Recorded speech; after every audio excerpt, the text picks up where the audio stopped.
देखिए, ये मुगलों के इतिहास पर हमला नहीं है। ये बेसिकली देश में जो ज्ञान की समृद्ध परंपरा रही है, जिससे एक तार्किक नजरिया पैदा होता है, उस पर हमला है।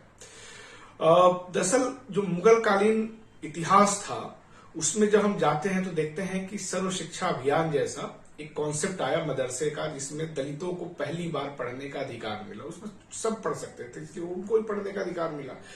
इसी एजुकेशन सिस्टम के 3 या 4 पीढ़ी बाद उस समाज से ज्योतिबा फुले या अंबेडकर जैसे विचारक निकलते हैं, जिससे कि आरएसएस को दिक्कत होती है। तो जाहिर सी बात है, आपको वो डिलीट करना पड़ेगा।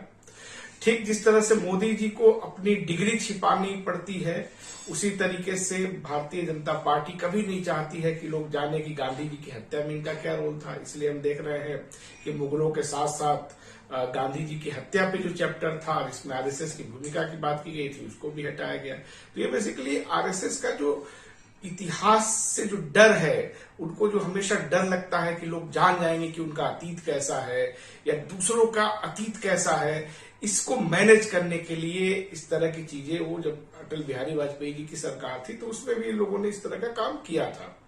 दरअसल मुगल इतिहास से मेन जो दिक्कत है वो ये है कि जब बच्चा पढ़ेगा स्कूल में तो उसे पता चलेगा कि औरंगजेब के शासन में 30% से ज्यादा जो बड़े ओहदे थे उस पे हिंदू राजा नियुक्त किए गए थे।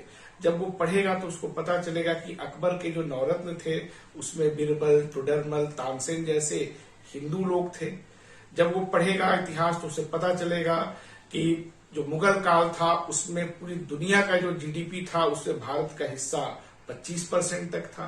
तो ये जब वो पढ़ेगा और जब उसको ये भी पता चलेगा कि अकबर के शासन का जब 50 साल पूरा हुआ 1604-5 में, तब एक सिक्का जारी किया गया था जिसपे राम और सीता की तस्वीरें थी और उसको राम राज उस पर लिखा हुआ था। तो जब वो पढ़ेगा तो उसको लगेगा कि अकबर के जमाने का जो राम राज था उसमें 25% का हमारा जीडीपी था, एक समावेशी समाज था। तो फिर वो आरएसएस द्वारा जो प्रोपोगेट किया जाता है रामराज, इसको खारिज कर देगा। तो ये जो एक तार्किक नजरिया पैदा होता है इतिहास पढ़ने से, उसको किस तरह से रोका जाए, इसके लिए ही इस तरह के बदलाव किए जाते हैं। दरअसल क्या होता है कि जब शासक पढ़ा लिखा नहीं होता है तो उसको पढ़े लिखे लोगों से डर लगता है। तो ये जो पूरी योगी मोदी की मंडली है, ये पढ़े लिखे बच्चों से इसको डर लगता है, इसलिए उनको अपनी तरह ही इरेशनल वो बनाना चाहते हैं। तो ये पूरा मामला है।